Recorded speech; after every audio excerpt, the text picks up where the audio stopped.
Les pourparlers en Turquie entre les délégations russes et ukrainiennes ont eu lieu peu après le début de l'opération militaire spéciale, le 29 mars 2022, lorsque les parties se sont rencontrées à Istanbul, au palais de Dolmabahçe.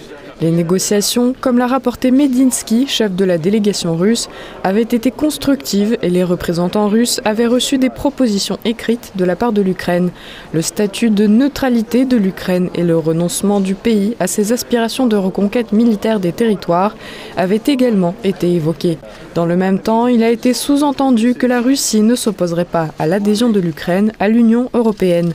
Dans le cadre de ces négociations qui semblaient fructueuses, la Russie avait alors décidé de réduire ses activités dans les directions de Kiev et de Tchernigov.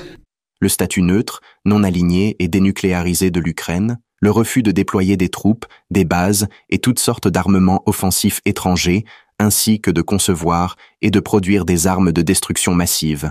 La tenue d'exercices militaires impliquant des armées étrangères uniquement avec la permission des États garants, la Russie y compris, et la création d'un système de garantie de sécurité internationale pour une Ukraine neutre. Tous ces points convenus à Istanbul représentent en réalité ce que la Russie cherche à obtenir depuis 2014. Je le répète encore, la position de la Russie sur la Crimée et le Donbass est immuable.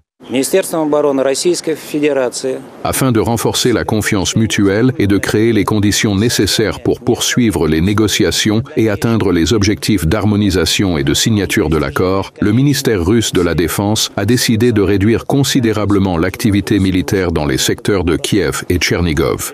Cependant, alors que le traité était préparé et que tout se déroulait bien, les négociations ont été interrompues par la partie ukrainienne et peu après une baisse d'activité de l'armée russe, l'Ukraine a lancé une offensive. Le traité de neutralité, qui à l'époque avait déjà été pré-signé par les deux parties, n'a jamais été mis en œuvre.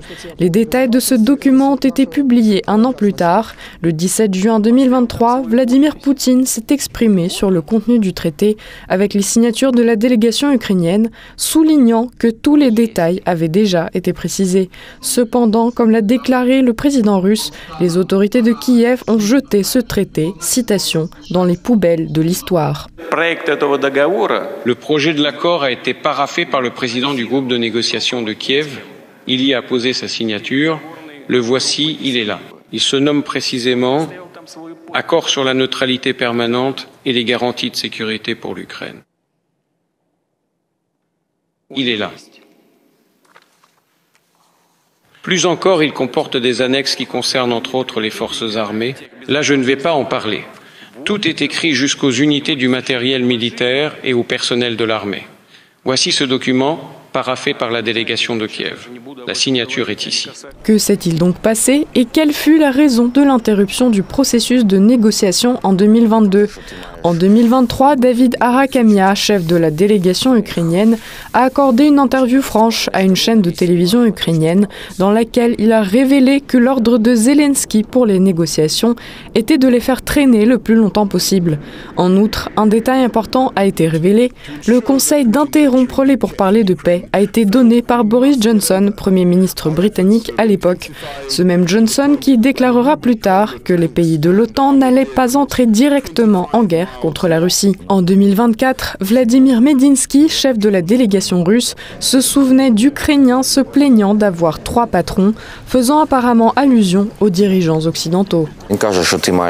La première instruction du président était de donner aux Russes l'impression que nous pouvons dialoguer. Le deuxième objectif était de gagner du temps. Nous étions comme un écran de fumée pour l'armée ukrainienne et lors de consultations avec eux, nous gagnions tactiquement du temps. À notre retour d'Istanbul, Boris Johnson est venu à Kiev et il a dit qu'il ne fallait rien signer avec eux et que nous allions faire la guerre. Nous avons réussi 8 points sur 10. Ils ont baissé la garde, ils sont partis et nous sommes passés à la gestion militaire.